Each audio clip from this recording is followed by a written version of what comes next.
மின்மினி தமிழர்களுக்காகவே வந்தாச்சு முதல் hyperlocal social media app. உடனே டவுன்லோட் பண்ணுங்க. மாநிலங்களின் உரிமையை கொஞ்சம் கொஞ்சமாக மத்திய அரசு சிதைத்து வருவதாக திமுக எம்பி கனிமொழி குற்றம் சாட்டியுள்ளார்.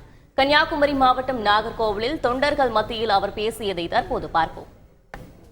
நம்முடைய உரிமைகளை மீட்பதற்கான ஒரு தேர்தல் அறிக்கை.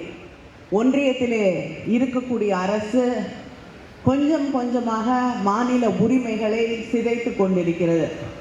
அதே போல மக்களை பிரித்தாளக்கூடிய ஒரு மனப்பான்மையோடு நம்முடைய ஒற்றுமையை குலைத்து ஒவ்வொரு மாநிலத்தின் அடையாளங்களை எல்லாம் அழித்து மக்களுக்கு இடையே பிரச்சனைகளை உருவாக்கி வேறு பிரச்சனைகளை கொண்டு வந்து அங்கே முன்வைத்து மதக்கலவரத்தையோ ஜாதி பிரச்சனைகளையோ தூண்டி அங்கே அதில் அரசியல் செய்யலாம் என்ற நிலைப்பாடு உடையவர்கள் தான் அவர்கள். ஆட்சி மாற்றத்துக்கான உழைப்பை முதலீடு செய்து கொண்டிருக்கிறோம். மின்மினி தமிழர்களுக்காகவே வந்தாச்சு முதல் ஹைப்பர்லோக்கல் சோஷியல் மீடியா ஆப். உடனே டவுன்லோட் பண்ணுங்க.